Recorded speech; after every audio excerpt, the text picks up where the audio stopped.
हमें मिलने, मगर इस बार क्यों माना? कौन? Galileo Galilei experiment. बहुत नाम बता दिया उनके बारे में, बहुत कुछ आप लोगों ने सीखा है, बहुत कुछ आप लोगों ने लाइफ स्टोरी पढ़ा। बेटा गैलीलियो एक्सपेरिमेंट, उनके कंक्लूजन क्या थे और उन्होंने बताया क्या फाइनली, इन बातों पर आज हम लोग चर्चा करने आए हैं कि गैलीलियो का एक्सपेरिमेंट, गैलीलियो गैलीली एक्सपेरिमेंट और उनकी इस बात का कंक्लूजन क्या था, ओवरऑल उन्होंने क्या किया और एक्सपेरिमेंट किया कैसे। अब स्टूडेंट एक बार की कहानी है, सुनिए। एक बार की बात है स्टूडेंट, लोग तब ऐसे ही इसी स्टडी की बात करते थे। थोड़ा फैन बंद कर दूं, आवाज वहां पे फैन की आ रही होगी। बंद हो गया, आवाज और अच्छे से आ रही होगी। देखो गैलीलियो गैलीली बेटा एक चर्च में रहते थे और क्योंकि उनको घर से भगा दिया गया था तो वो चर्च में रहते थे। तो वो चर्च में थे तो अचानक से एक दिन बेटा वो एक बर्तन था, बेटा वो सीढ़ियों से ऐसे जा रहे थे, सीढ़ियों से ऐसे जा रहे थे। अब ऐसे वो जब बेटा वो सीढ़ियों से ऐसे जा रहे थे तो अचानक से उनके हाथ में जो बेटा लोटा था वो छटका, लोटा छटका बेटा वो पहले यहाँ गिरा, फिर यहाँ गिरा, फिर बहुत तेजी से नीचे गिरने लगा, बहुत तेजी से नीचे गिरने लगा। और आप लोग भी जानते हैं ऐसा होता है। उनके दिमाग में खटका, ऐसा क्यों कि लोटा बहुत तेजी से नीचे क्यों जा रहा है। पहले जब वो, ये मैं फर्स्ट सेकेंड थर्ड ऐसे फोर्थ बोल दूं, थर्ड फोर्थ, बेटा जब वो लोटा, बेटा लोटा बना देता हूँ, लोटा ला से लोटा, ला से लट्टू, है ना। बड़का अक्षर में कविता कहते थे, लाल लाल लट्टू नचाने वाला कौन है ना। बोलते थे घर की माता सो गई जगाने वाला कौन है, तो कौन नहीं है, ये लोटा है, लट्टू नहीं। तो जब उनके हाथ बेटा ये लोटा, मैं लोटा क्यों बता रहा हूँ, अब तुम लोग कहोगे सर लोटा लोटा पढ़ा रहे हैं, भाव गैलीलियो गैलीली एक्सपेरिमेंट में लोटा लोटा पढ़ा रहे हैं, तुम लोटा ही समझोगे ना। अटेंसिल्स, बर्तन बोल दूं ओ, अब मैं ऐसे बोलूं, ही यूज्ड अटेंसिल, सडनली द अटेंसिल getting left from Galileo's and start to move downward on the stairs. ऐसे पढ़ाऊं या पिछले वाले की तरह पढ़ाऊं? पिछले वाले की तरह पढ़ाता हूं। तो ये जब लोटा बेटा उनके हाथ जब छटकता है तो पहले स्टेयर पे आता है, पहले स्टेयर से जब दूसरे स्टेयर, फिर दूसरे से जब तीसरे पे आता है, फिर चौथे पे आता है, बेटा वो वहीं रुक जाते हैं। उनके दिमाग में एक चीज ये नहीं समझ में आती है कि लोटा अचानक से पहले जब स्टेयर पे गिरा तो थोड़ा सा तेजी से था, दूसरे पे गिरा उससे भी तेजी से था, तीसरे पे गिरा उससे भी तेजी से हो गया, मतलब लगातार इसकी स्पीड बढ़ रही है, लगातार इसकी स्पीड बढ़ रही है। अच्छा, फिर जब फाइनली बेटा तो लोटा तो चौथे फ्लोर से जब वो चौथे फ्लोर से जब पांचवें फ्लोर पे पहुंचा, लोटा यहाँ पे ढगरते ढगरते बेटा मूव करते करते एक जगह जाकर क्या हो गया, रुक गया। अब तो गैलीलियो का दिमाग बेटा खोल गया, गैलीलियो का दिमाग खोल गया। क्यों? क्योंकि पीछे दो कॉन्सेप्ट आ चुके थे, बैलेंस फोर्स और अनबैलेंस फोर्स।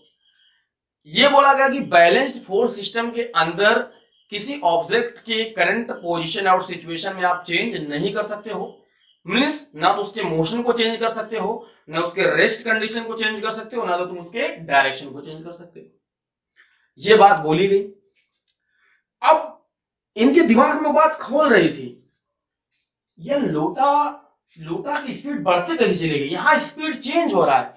इनके दिमाग में खोल गया इस तरह से कि क्यों नीचे गया, क्या इसकी स्पीड बढ़ रही है, इसकी स्पीड बढ़ी तो बढ़ी कैसे, क्या कोई स्पीड बढ़ गई। अब इनका दिमाग बेटा कैसे चल रहा है, स्पीड बढ़ गई, इसका मतलब कोई अनबैलेंस फोर्स काम कर रहा है, अनबैलेंस फोर्स कोई काम कर रहा है। इनके दिमाग में बेटा बात जाग गई। फिर बेटा इन्होंने एक्सपेरिमेंट किया। अब इनके एक्सपेरिमेंट का मैं एक एक स्टेप, ये एक्सपेरिमेंट वन नहीं था, इनके एक्सपेरिमेंट का बेटा मैं पहला एक्सपेरिमेंट बताऊंगा, फिर दूसरा एक्सपेरिमेंट बताऊंगा। सारे एक्सपेरिमेंट आज हम गैलीलियो के एक्सपेरिमेंट पढ़ेंगे और उनके कंक्लूजन पढ़ेंगे। मेरी बात समझ में आ गई कि गैलीलियो के एक्सपेरिमेंट और उनके कंक्लूजन, और उससे हमें क्या आगे सीखने को मिलेगा। फिर बेटा अगला जो लेक्चर होगा हमारा इनर्शिया पे होगा, फिर फर्स्ट लॉ ऑफ मोशन होगा, फिर सेकंड लॉ ऑफ मोशन होगा, फिर थर्ड लॉ ऑफ मोशन होगा, फिर उनके एप्लीकेशन। तो ये हमारे कुछ 4 टॉपिक बचे हुए हैं। कल हम लोग यानी कल डिस्कशन होगा, फिर एनर्शिया पढ़ेंगे। एनर्शिया बेटा इन्हीं की बताई गई बात है। अभी तो 2-3 दिन यही चर्चा में रहेंगे। अरे हीरो बाबू हैं, अपने हीरो चाचा थे गैलीलियो के, कौन से गैलीलियो कौन सा थे, हीरो चाचा है ना, हीरो चाचा। चलो तो हीरो चाचा का, तो अपने हीरो चाचा का पहला एक्सपेरिमेंट पढ़े, देखो उस समय हीरो ही तो थे क्या बात। ठीक, तो यहां पर उन्होंने एक बॉल लिया, उन्होंने, बॉल मैं ले लेता हूं, एक बॉल लिया बेटा। उस बॉल को यहां से उन्होंने धीरे जब ड्रॉप किया तो बेटा बॉल जो है फिर यहाँ पे आने लगा, धीरे धीरे लुढ़का बॉल, धीरे धीरे बॉल लुढ़का और फिर यहाँ पे आया। जब बॉल यहाँ पे लुढ़का फिर बेटा कुछ देर बाद यहाँ आया बॉल लुढ़कते लुढ़कते, अरे वही अपने लोटा वाला बात यहाँ भी कर रहे थे, बॉल धीरे धीरे चल के यहाँ पहुंच गया और अंतिम में जाकर यहाँ पर क्या होता है, लोटा रुक जाता है, स्टॉप, यहाँ पर स्टॉप। अब देखो, अब उनके बाद दिमाग में एक चीज आई बेटा, अब और ये बात तुम लोगों के दिमाग में नॉर्मली याद आनी चाहिए, तुम लोगों ने भी ऐसा किया होगा, है ना? ऐसा नहीं किए हो? कितने लोग साइकिल चलाए हो? साइकिल जब चलाते हो तो कहीं बेटा जब ऊंचा पड़ता है, जब वहां से नीचे जाना होता है तो ऐसे साइकिल का जो पैडल होता है छोड़ देते हो, या चलते हो ना, सन साइकिल बहुत बहुत तेजी से नीचे जाती है और तुम ऐसे कहते हो जैसे कहते हो देखो मेरी साइकिल उड़ रही है। कभी आपने सोचा स्टूडेंट ऐसा क्यों? आपने नहीं सोचा, गैलीलियो ने सोचा। क्यों साइकिल अचानक से बड़ी तेजी से भागने लगती है? क्यों अचानक से जब किसी हम ऊंचे पे चढ़ते हैं तो क्यों वह धीरे हो जाती है, फिर क्यों अचानक से हम लोग नीचे उतरते हैं तो उसकी स्पीड बढ़ जाती है? तो स्पीड अगर बढ़ रही है तो गैलीलियो ने बेटा यहाँ पे एक प्रश्न उठाया। क्या उठाया? गैलीलियो ने एक प्रश्न उठाया। क्या? गैलीलियो ने एक प्रश्न उठाया कि ये बॉल यहां से जब यहां गई, इसका स्पीड उन्होंने बोला यहां वो 10 मीटर पर सेकेंड थी, मैं यहां लेता मार्कर चेंज कर लेता हूं। उन्होंने कहा कि मार्कर यहाँ पे स्पीड इसकी 10 मीटर पर सेकेंड, यहाँ 20 मीटर पर सेकेंड हो गई, यहाँ पे 36 मीटर पर सेकेंड हो गई, यहाँ पे उसकी स्पीड स्टूडेंट 32 हो गई, यहाँ पे 28 हो गई, यहाँ पे 10 हो गई, यहाँ पे इसकी स्पीड 0 हो गई। अरे भैया ये क्या हो रहा है? लो ये तो गड़बड़ ही गड़बड़। Change in the speed, speed only changed by unbalanced force. दिमाग में चल गया ना अलग। अच्छा अगर अपने अजय देवगन होते, अजय देवगन उस समय क्या आते, आता माजी सटकली। अगर गैलीलियो गिली की जगह अगर अजय देवगन सिंघम होता, अपना क्या बोलता, आता माजी सटकली। अब ये क्या हो रहा है? स्पीड क्यों चेंज हो रही भाई? क्या यहाँ पर कोई अनबैलेंस फोर्स है? क्या कोई अनबैलेंस फोर्स है? क्योंकि position, motion, rest and direction only changed by unbalanced force. दिमाग हमारा वनली चेंज बाई, इसकी स्पीड बढ़ी स्टूडेंट और फाइनली ऑब्जेक्ट रुक भी गई। अब वो चेंज ही चेंज दिख रहा है, स्पीड अचानक से बढ़ती है फिर अचानक से स्पीड घटती है, 0 हो जाती है। बेटा तब उन्होंने कहा कि तब हमारे पास ग्रेविटेशनल फोर्स की खोज नहीं थी। उन्होंने कहा कि ये ऑब्जेक्ट जब नीचे आया, जब ये इधर आ रहा है तो इसकी स्पीड बढ़ रही है, लगातार बढ़ रही है। इसका मतलब है कि यहाँ पे ऑब्जेक्ट के मोशन में चेंज आया। बेटा अभी देखिए वो कैसे सोचे, बहुत लोग होते हैं बेटा आपकी बुक में एक लाइन में बता दिया जाता है, लेकिन सोचा कैसे जाता है ये हमको सीखना है। उन्होंने क्या सोचा कि स्पीड लगातार बढ़ी फिर घट के 0 हो गई। उनके दिमाग में एक औधा कि इतने दूर के बीच में ऐसा कौन सा अनबैलेंस्ड फोर्स था जो उसके मोशन को इतना बढ़ा दिया। भाई हमने क्या कहा, ओनली अनबैलेंस्ड फोर्स। और फिर यहां से लेके यहां तक के बीच में, यहां के बीच में भाई देखिए, चाहे स्पीड बढ़े, चाहे मोशन इंक्रीज हो, चाहे मोशन डिक्रीज हो, चाहे मोशन तुम्हारा इंक्रीज हो, चाहे मोशन डिक्रीज हो, ओवरऑल मोशन में अगर चेंज हो रहा है तो वह अनबैलेंस फोर्स ही कर सकता है। यहां मोशन बढ़ रहा है फिर यहां पर मोशन घट रहा है। इनके यहां वाली बात तो बेटा इनको थोड़ा पता थी, ये रफ वाली बात इनको पता थी कि यहाँ पे नीचे आने पर क्यों, क्योंकि उसमें बेटा एक फोर्स हम लोग जानते थे, एक और फोर्स जानते थे। उनको पता था कि ऑब्जेक्ट इसलिए रुक जा रही, जब ये सरफेस पे आई ऑब्जेक्ट इसलिए रुक जा रही थी बेटा, जो ये जो हमारा सरफेस है थोड़ा रफ था। क्या था? रफ। ये थोड़ा स्टूडेंट ये रफ सरफेस था और रफ सरफेस क्या प्रोड्यूस करता है? Friction force. तो कहीं पर यहाँ पे जो इतने दूर के लिए फ्रिक्शन फोर्स, जो बेटा इतने दूर के लिए कौन सा फोर्स? अनबैलेंस फोर्स के रूप में कौन काम कर रहा है? देखो ये ऑब्जेक्ट अपना फोर्स इधर लगा रही होगी, इधर ऑब्जेक्ट अपना फोर्स इधर लगा रही होगी और फ्रिक्शन फोर्स इधर लगाती है अपोजिट डायरेक्शन में। तो फ्रिक्शन फोर्स act as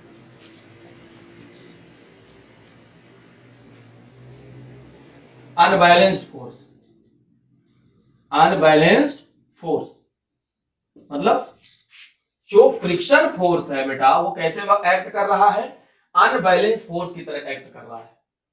मेरी बात समझ में आई? क्यों?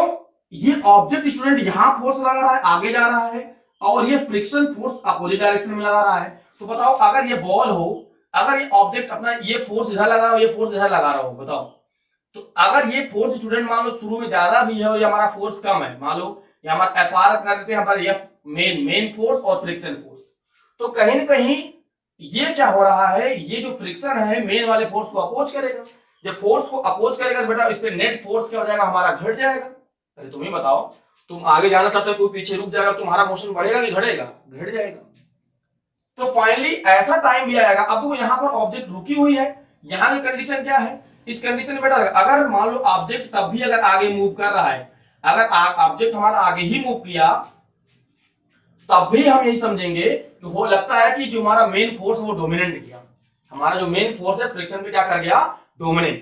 तो कहीं ना कहीं मेन फोर्स और फ्रिक्शन फोर्स बेटा यहां पर एक अनबैलेंस प्रोड्यूस कर रहे हैं, एक अनबैलेंस सिस्टम प्रोड्यूस कर रहे हैं।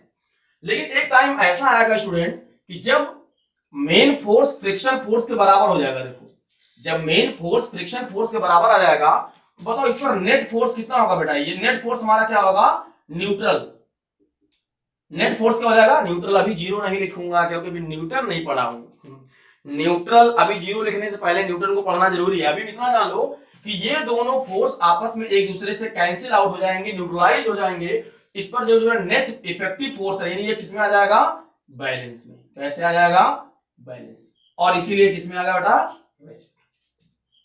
है ना? हमारी बात समझ में आ रही है? भैया थोड़ा अनुस करिए, पानी दे दो, है ना? बस कल ये काम बस ये हमारा है, सर जी थोड़ा पानी दे दें, रात में 12 बज रहा, प्यास लग रहा है। तो इतना दूर तो बात समझ में आ रही है, इतना दूर का सारी बातें हमको समझ में आई, लेकिन खेल ये था स्टूडेंट। अब न्यूटन ने एक काम और किया, sorry Galileo, sorry sorry sorry, hero चाचा बुरा मान जाएंगे, है ना? ये कौन चाचा है, ये बेटा हम लोगों के हीरो चाचा। कौन चाचा, हीरो चाचा। बहुत ज्यादा मोशन के हीरो चाचा कौन है, गैलीलियो गैलीली, है ना? अब इन्होंने कहा कि यार यहाँ वाली बात समझ में नहीं आ रही है, यहाँ पे क्या हो रहा है कुछ मुझे समझ में नहीं आ रहा है। समझ में नहीं आ रहा है, यहाँ पर मोशन यहाँ तो डिक्रीज हो जा रहा है, यहाँ पे खेल फ्रिक्शन का है। उन्होंने एक काम किया, क्या काम किया देखो, अब मैं इरेज करूं, है ना? चलो अनका चाचा की टोपी, एक और ऐसे इंक्लाइंड प्लेन, ये इसको बोलते हैं इंक्लाइंड प्लेन। अभी तक तो हम बताए नहीं, इंक्लाइंड प्लेन। इंक्लाइंड प्लेन क्या होता है, इंक्लाइंड प्लेन क्या होता है, झुका हुआ। अब स्टूडेंट हुआ क्या, ये स्टूडेंट हुआ क्या देखो कि ये रफ सरफेस था, थोड़ा रफ बना दे।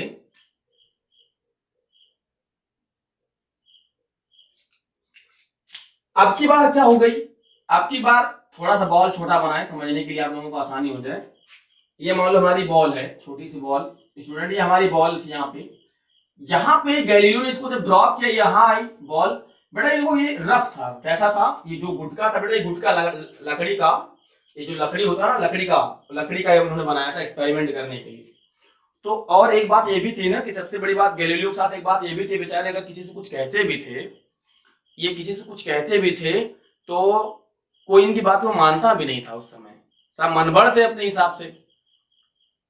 और ये जब अपने प्रोफेसर के यहाँ गए तो प्रोफेसर इनको डांट के भगा दी, भगो यहाँ से, बोले तुम अरस्तु की बात को, तुम अरिस्टोटल की बात को गलत कह रहे हो।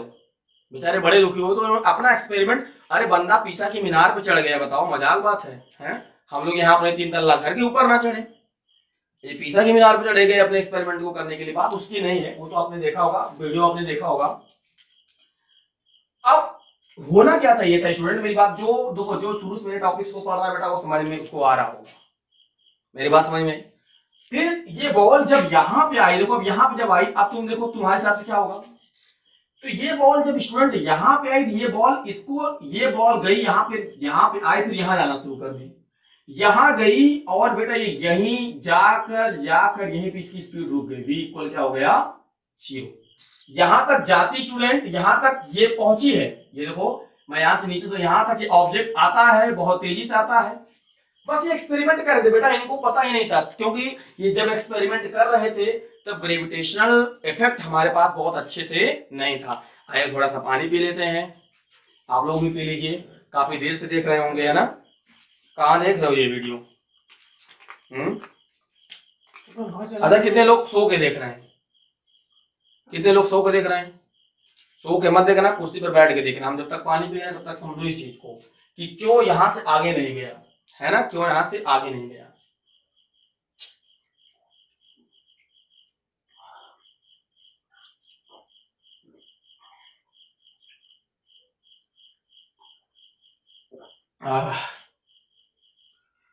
बहुत मजा आ रहा है पढ़ाने में, पानी तो ऐसे रोज पीते हैं। दूसरे से आ रहा है।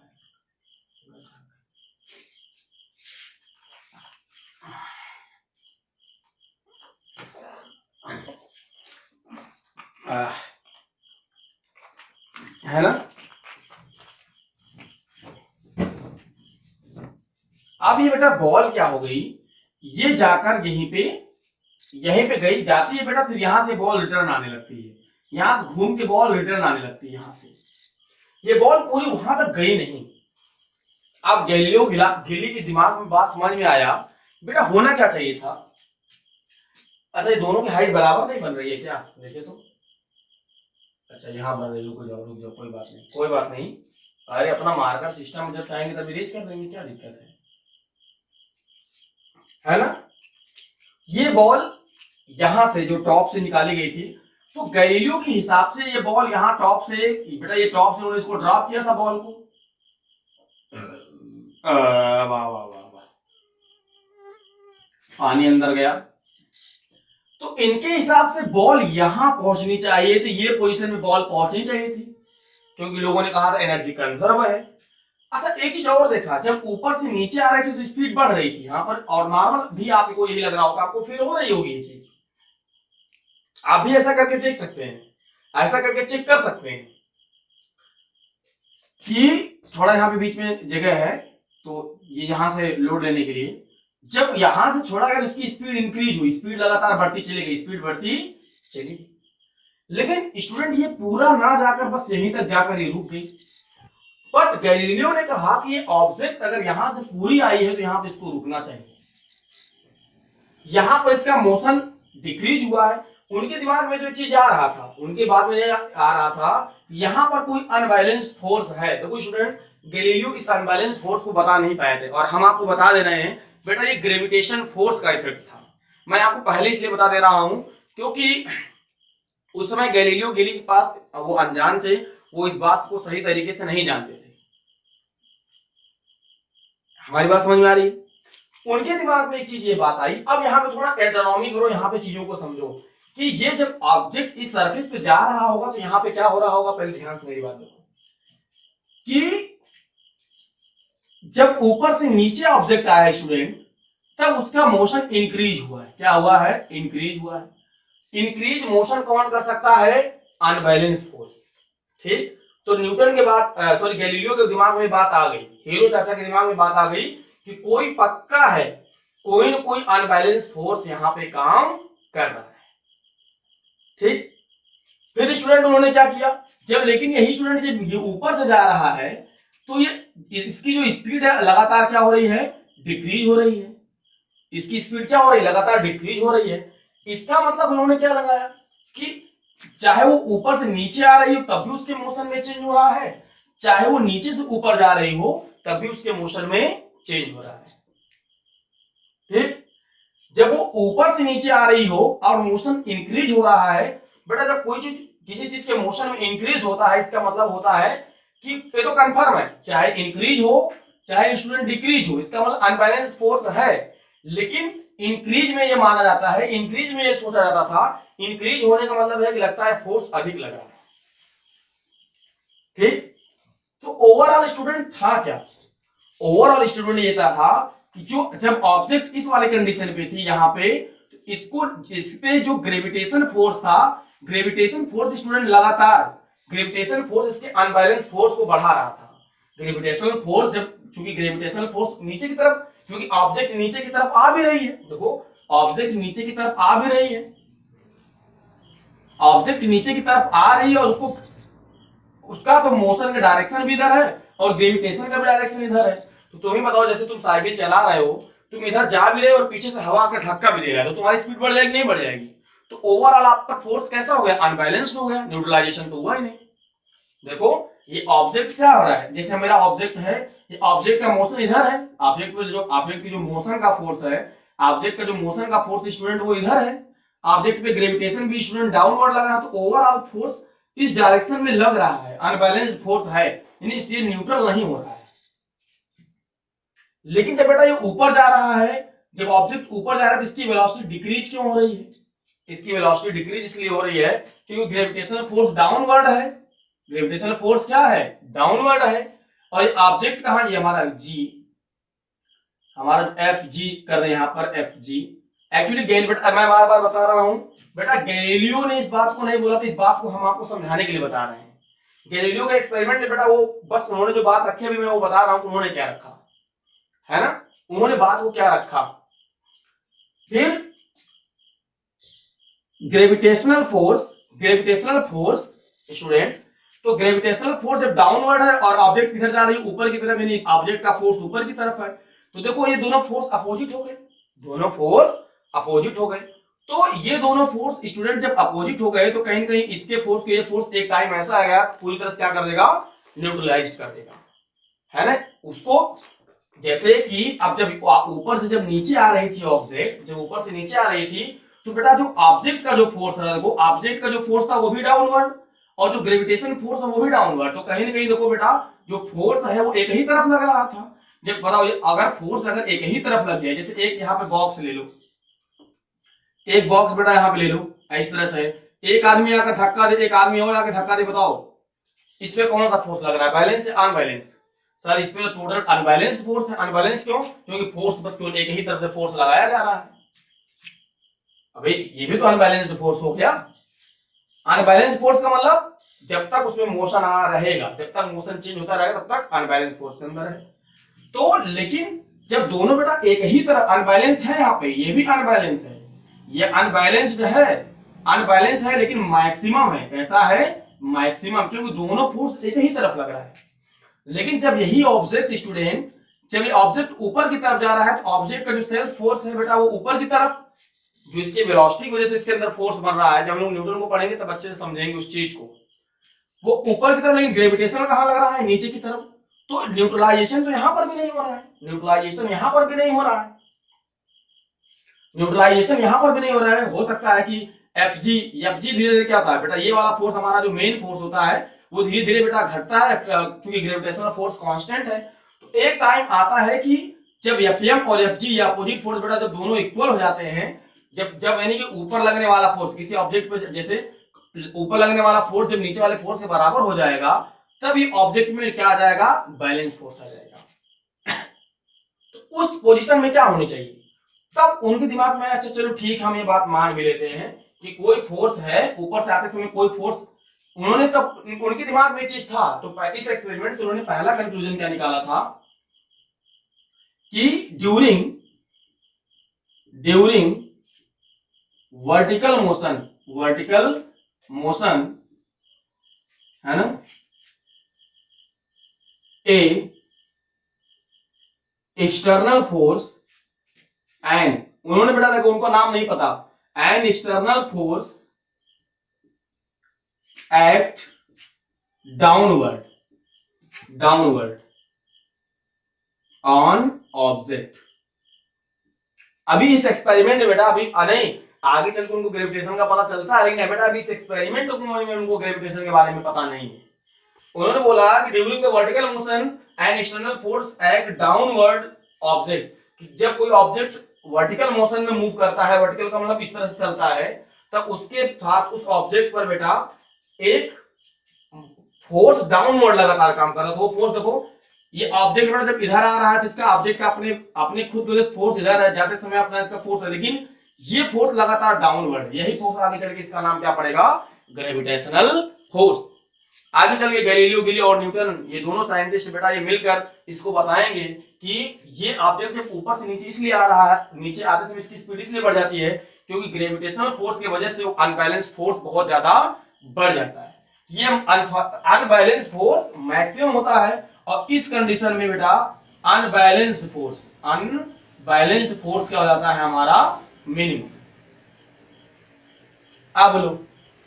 अच्छा, लेकिन उनके दिमाग में बेटा एक बात और चल रही थी, क्या?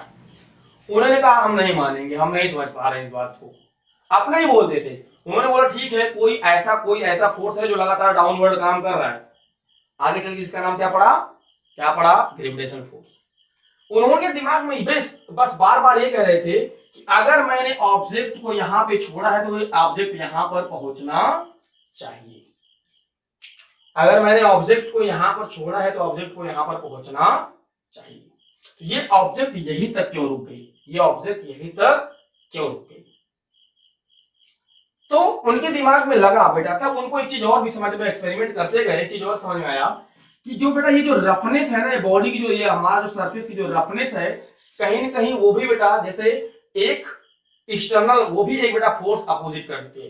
यानी कि जब ऑब्जेक्ट बेटा यहाँ पर भी देखिए, यहाँ पे ग्रेविटेशनल फोर्स तो है ही है अपोजिट डायरेक्शन में ऑब्जेक्ट के, और साथ ही साथ क्या है, फ्रिक्शनल फोर्स भी है। क्या है, फ्रिक्शनल फोर्स है। तो देखो फ्रिक्शनल फोर्स, तो देखो आगे बढ़ने वाले फोर्स भी स्टूडेंट केवल एक है।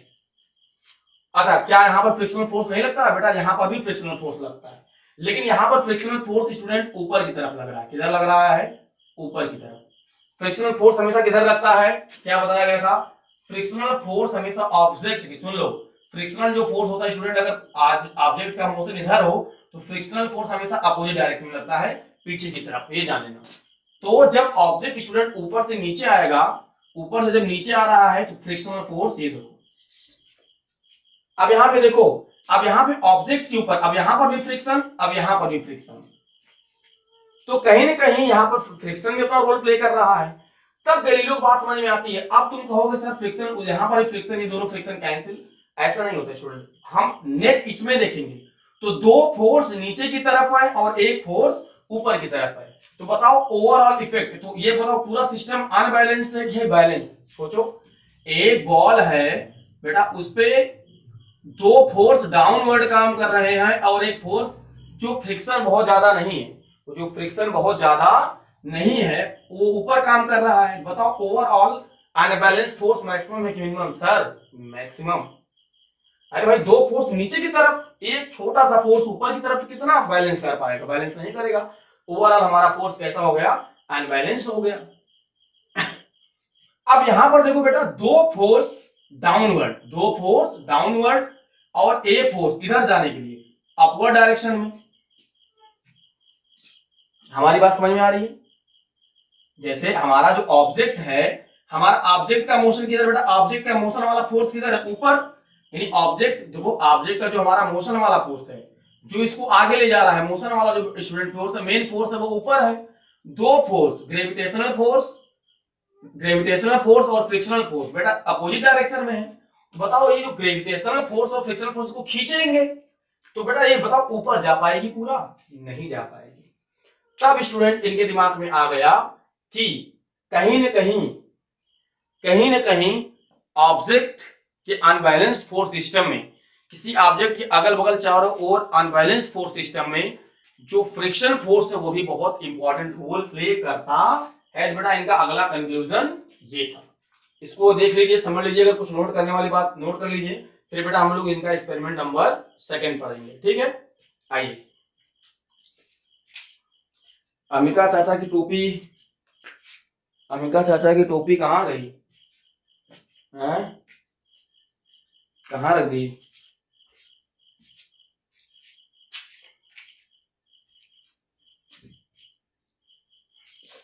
है ना, देखिए ये अमिका चाचा की टोपी।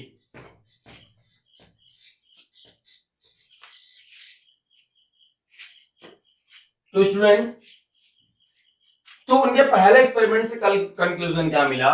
उनके पहले एक्सपेरिमेंट से कंक्लूजन स्टूडेंट हमको ये मिलता है कि during the vertical motion an external force act downward on object. जब कोई ऑब्जेक्ट वर्टिकल मोशन करती है, चाहे वो नीचे से ऊपर जाए चाहे ऊपर से नीचे जाए, उस पर एक एक्सटर्नल फोर्स हमेशा इधर काम करता है डाउनवर्ड, इधर काम करता है डाउनवर्ड ऑन ऑब्जेक्ट। बाद में बेटा इसी फोर्स का नाम रखा गया ग्रेविटेशनल फोर्स। कंक्लूजन नंबर 2 उन्होंने क्या बोला बेटा, उन्होंने बोला कि दुनिया में बोला कि ऐसा कभी हो ही नहीं सकता है। उन्होंने एक चीज और भी बोला स्टूडेंट कि हर एक बॉडी पे, यानी कि अर्थ के एटमॉस्फेयर में आने के बाद, अर्थ के एटमॉस्फेयर में आने के बाद कोई बॉडी ऐसी है ही नहीं जिस पर अनबैलेंस्ड फोर्स ना लगा। उन्होंने बोला कि अनबैलेंस्ड फोर्स सिस्टम सब पर वर्क नियर अबाउट करता रहता है।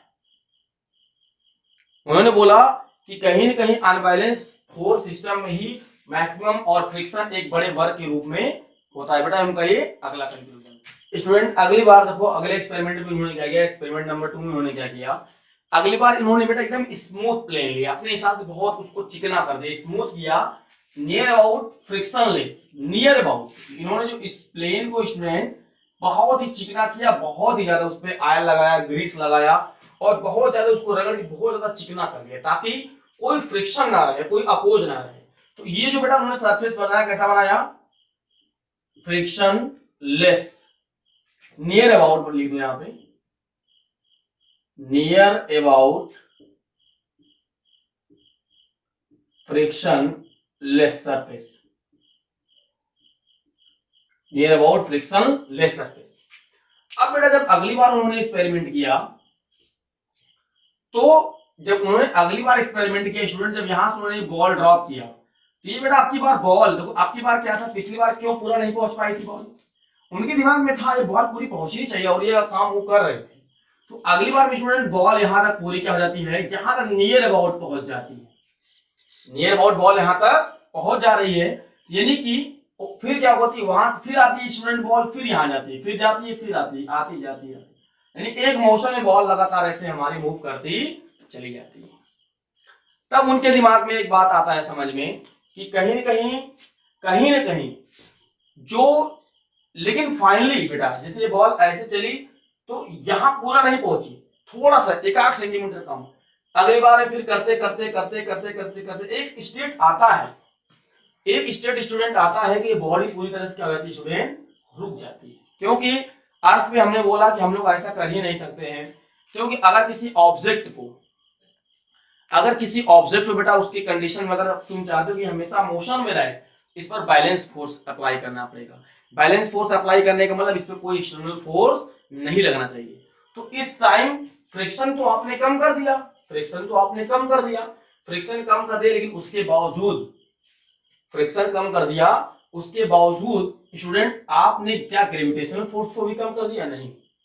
तो उन्होंने कहा कि बैलेंस, उन्होंने कहा कि कोई न कोई एक्सटर्नल फोर्स जरूर रखता है ऑब्जेक्ट की पोजीशन को मेंटेन करने में।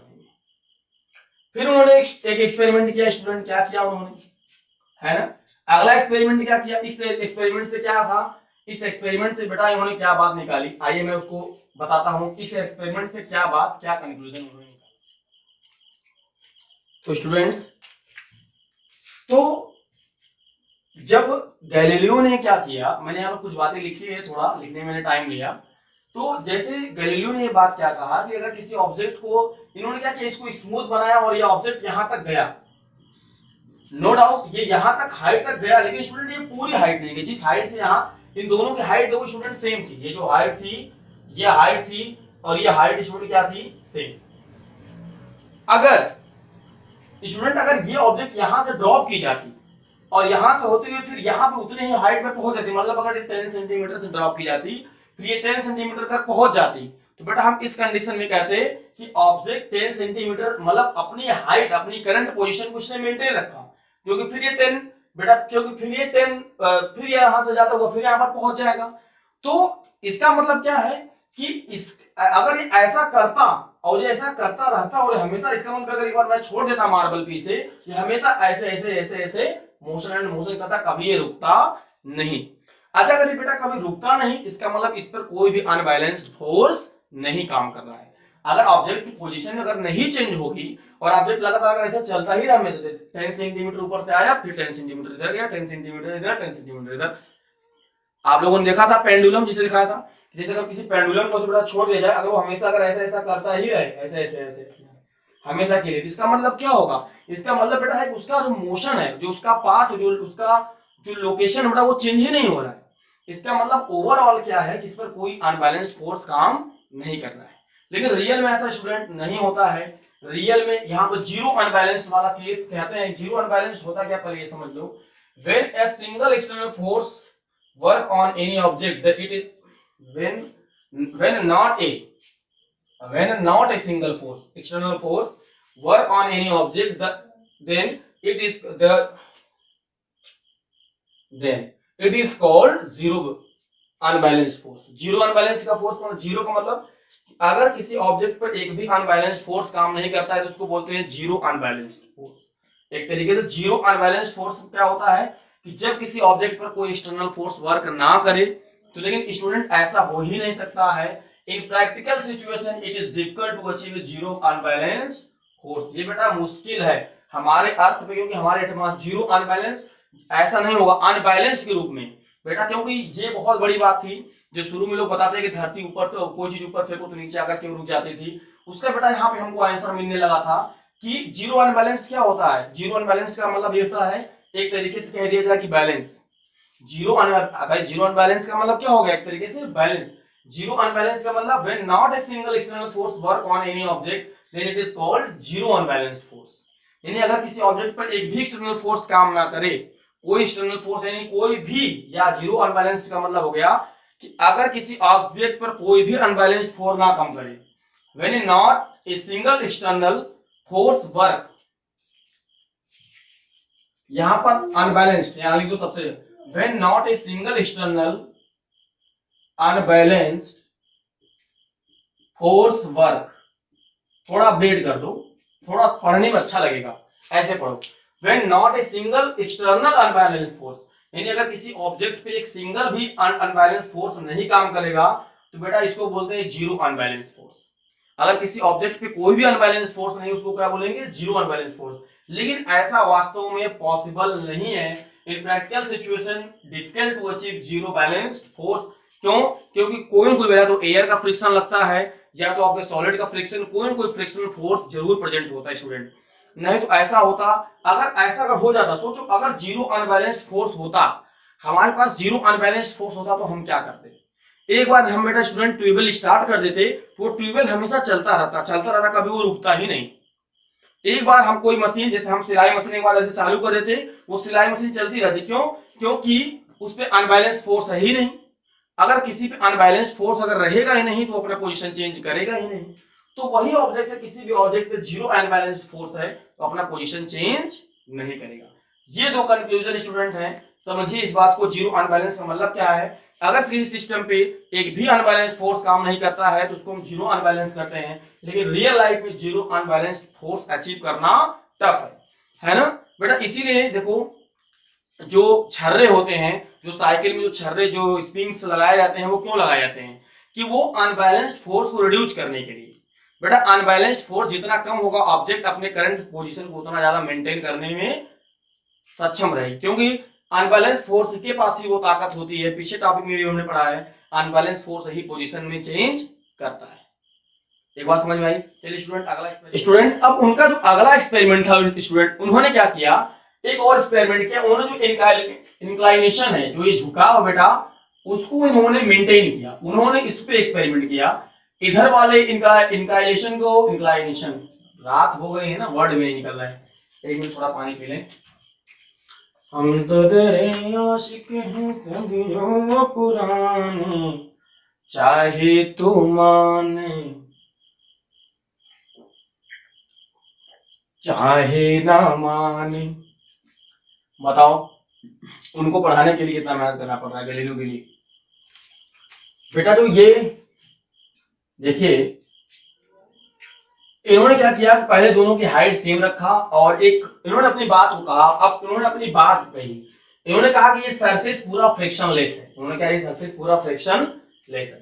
जब दोनों की हाइट स्टूडेंट सेम थी, इसकी भी हाइट और इसकी थोड़ी सी हाइट छोटी, इसकी भी हाइट स्टूडेंट जब सेम थी।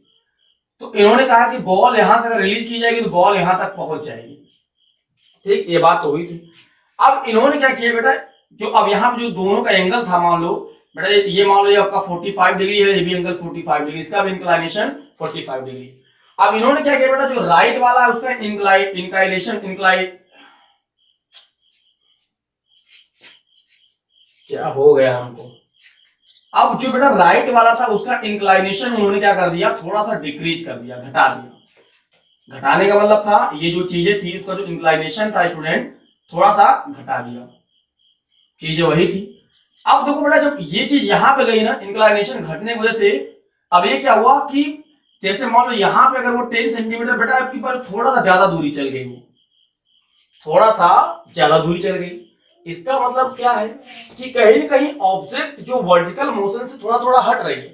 फिर अगले केस में स्टूडेंट, अगले केस में क्या किया इन्होंने, 30 था, अगले केस में इंक्लाइनेशन और घटा दिया। जब इंक्लाइनेशन इन्होंने और घटा दिया, इसको इसका झुकाव और घटा दिया, तो स्टूडेंट ये बाल क्या हुई, ये जो अब यहां से गिरी बेटा इसके पास, तो ये और डिस्टेंस बेटा यहाँ पे तय कर ली, गेंद यहां तक आ गई।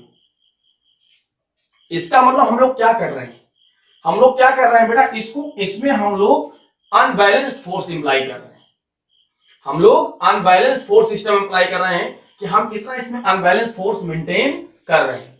देखो अब तक इस जब यहां पर ऑब्जेक्ट था, जब यहां पर इंक्लाइनेशन था, तो जितना डिस्टेंस वो यहां कवर किया उतना ही डिस्टेंस वो इतना यहां कवर किया।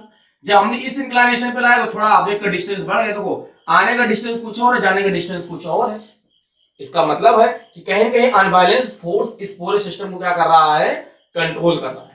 अब स्टूडेंट अगर हम इसको एकदम पूरी तरह से अगर हॉरिजॉन्टल ला दें, क्या ला दें, हॉरिजॉन्टल ला दें, तो क्या बताओ, अगर ऑब्जेक्ट यहां से इतनी हाइट अगर तय करके निकलेगी बेटा, क्या बताओ क्यों इतनी हाइट जाकर रुकेगी नहीं, ये बॉल लगातार आगे बढ़ती चली जाएगी। और यही तो हुआ था क्या, जब लोटा उनके हाथ से गिरा था, तो उन्होंने बोला कि कहीं ना कहीं ओवरऑल उनका जो कंक्लूजन स्टूडेंट निकलता है, उन्होंने जो अपने कंक्लूजन में बोला कि क्या, ओनली unbalanced जो only unbalanced force have ability to change the motion of object। अब मोशन में दोनों होता है, रेस्ट मोशन होता है बेटा, और मोशन तो मोशन है ही है। और सेकेंड बात बेटा स्टूडेंट ने उन्होंने क्या बताया, जो सेकेंड बात बताई, only unbalanced force have ability to change the motion of object, जिसको आप पीछे पढ़ेंगे उस बात को यहाँ पे इन्होंने प्रूव किया। पीछे वो बात कही गई बेटा, देखो क्वालिटेटिव स्टडी में अनबैलेंस फोर्स को बताया गया था कि अनबैलेंस फोर्स की वजह से ही हम लोग पोजीशन को चेंज कर सकते हैं। उन्होंने बेटा प्रैक्टिकली अपने एक्सपेरिमेंट से इस चीज को प्रूव किया, और ये आप भी कर सकते हो, और ये आप अपने भी घर पे बेटा एक्सपेरिमेंट ऐसे कर सकते हो। क्या करोगे आप लोग, पहले एक अलग सेम इंक्लाइनेशन रखोगे, तो आप लोग उसको अच्छे से रगड़ देना, इंक्लाइनेशन करना, बॉल लेकर बेटा यहाँ से आके यहाँ चली जाएगी, फिर ये इंक्लाइनेशन थोड़ा सा और कर देना तो देखो गेंद और दूर तक जाएगी, फिर इंक्लिनेशन ऐसे कर देना तो गेंद और दूर तक जाएगी, फाइनली जब ऐसा करोगे जब यहां से गेंद गिरेगी तो गेंद बहुत दूर तक जाएगी। क्यों, क्या कर रहा है इसमें बेटा, इंक्लाइनेशन को हम लोग वैरी करके अनबैलेंस्ड फोर्स को मेंटेन कर रहे हैं, अनबैलेंस्ड फोर्स को मेंटेन कर रहे हैं, ताकि ऑब्जेक्ट कितना, वही देखा जा रहा है कि ऑब्जेक्ट कितना ज्यादा अपने मोशन में चेंज कर सकता है। हमारी बात समझ में आ रही है बेटा, इस चीज को और हम लोग डिटेल से बड़ी क्लास में पढ़ेंगे। ये वाला एक्सपेरिमेंट बेटा आप लोग घर पे भी कर सकते हैं। हमारी बात समझ में आई। और बेटा सेकंड बात उन्होंने क्या बात बोली, to maintaining the or sustain the current position object have not any need of external force। सही बात है ना।